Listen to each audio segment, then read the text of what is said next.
What are the top signs that your gallbladder is on its way out?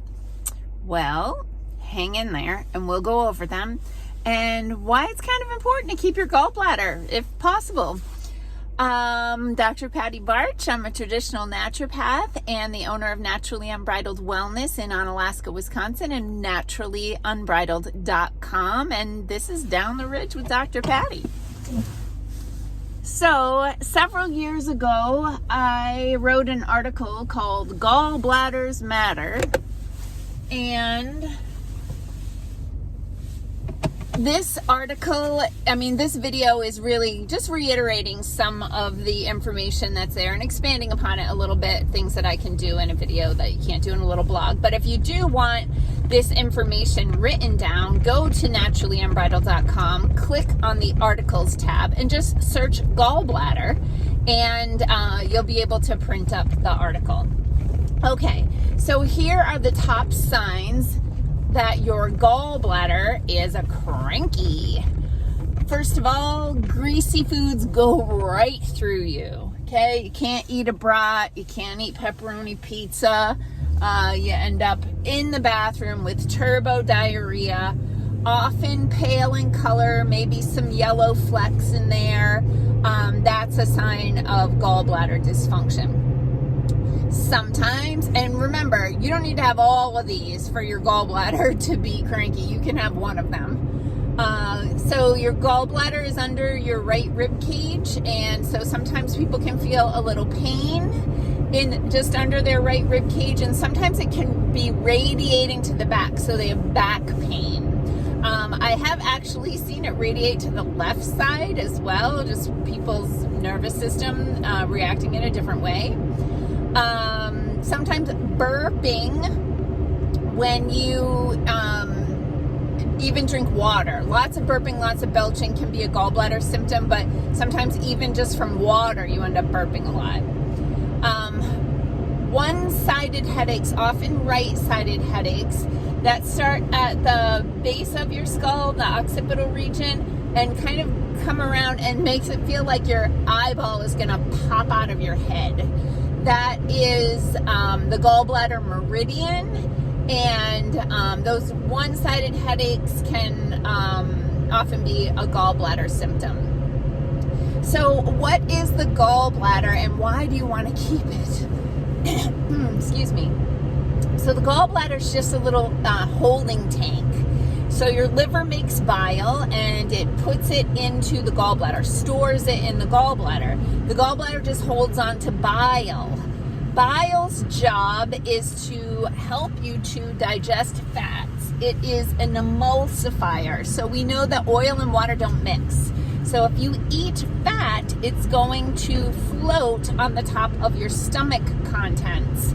And the gallbladder, the bile's job is to take that fat that's floating on the top of the stomach contents and mix it in or emulsify it into the liquid so that it's kind of dispersed throughout instead of a whole bunch in one little spot.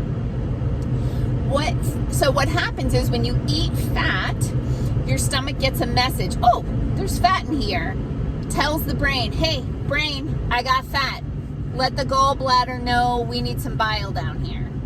And so the brain then tells the gallbladder, get the bile in there, and the gallbladder opens up, puts the bile in, emulsifies the fat, and you get fat digestion. So if your gallbladder isn't working, there's a few reasons, lots of reasons, but here's some of the reasons why it might be not working very well. So of course, gallstones. Okay, so these are little cholesterol calcifications. Good morning, son. So a little bit of cholesterol, which the liver makes, and it is the backbone of all your sex hormones and other things. That can just get some calcification on it, and these are gallstones. And so sometimes they get a little too big to pass out through the gallbladder duct into the stomach, and that can cause obviously some blockage of bile flow. Sometimes they're really tiny and it's just slowing things down, and sometimes they're big enough to completely block bile flow, which will put you in the ER and then into surgery.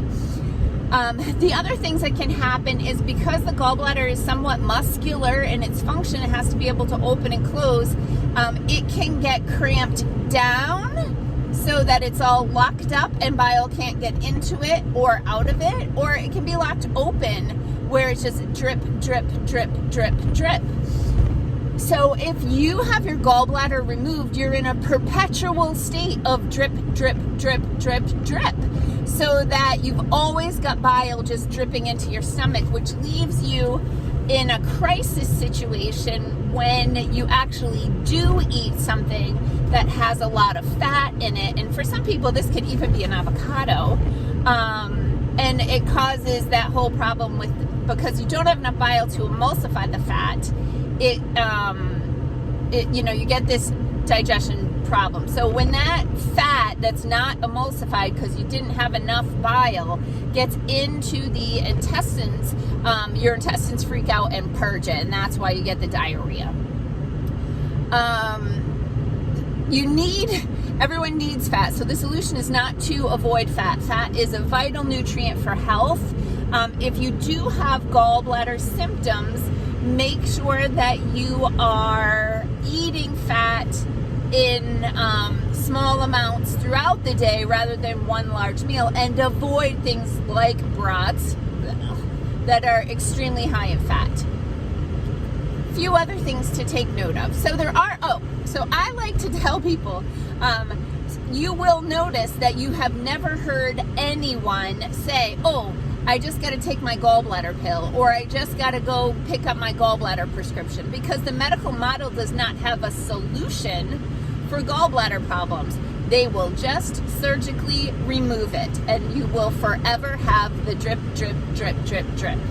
So I like to credit myself with a bunch of gallbladders still walking around the planet, because we have been able to detoxify, desludge, and strengthen the gallbladder so that it can go back to functioning normally.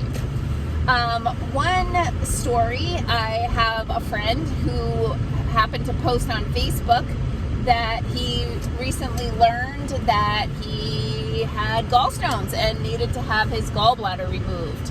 So I sent him a private message and I was like, you know what I do? I might be able to help you with this. And so, because nobody really wants surgery, or no mentally balanced person really wants surgery, he agreed to come on into my office, have a consultation with me, and have me talk to him about what the gallbladder is, how it functions, and how we might work to repair it. So he postponed his surgery and said he would circle back to his medical team in a month and see how he's doing. I'm like, great, give me a month. So I put him on a program with certain herbs and homeopathic remedies, digestive support, made the dietary recommendations, and he was great. He started seeing improvement in his symptoms right away. Sent me an email, everything's going great, and he was going back a month later to check in with his doctor. A month or two, I don't remember it all clearly right now. Anyway, he goes back to his doctor, he has another scan done, and he, even though his symptoms are better, he's freaking out because there are so many more gallstones there. Yes. So he messages me, he's like, Patty, I'm feeling better, but it's worse. I have way more gallstones. I'm like, they're leaving your body. They're coming out. This is exactly what we want. And let's give it another month. You're feeling better. You're not having crisis. Let's continue the work that we're doing, because that is a sign that it's working. And I just got a message from him maybe a month or so ago, and now it's been, I don't know, over a year. And he's like, I'm still doing great. Yes.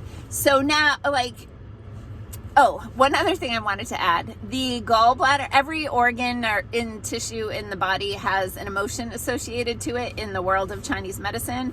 And the gallbladder is the organ of resentment. And let me tell you, since 2020, there's a lot of resentment going on. We got a lot of gallbladder cases going on. So anyway, if you're having gallbladder issues and you would like to keep your gallbladder, reach out to us at naturallyunbridled.com. We have in-person and virtual appointments available, and we can ship products anywhere.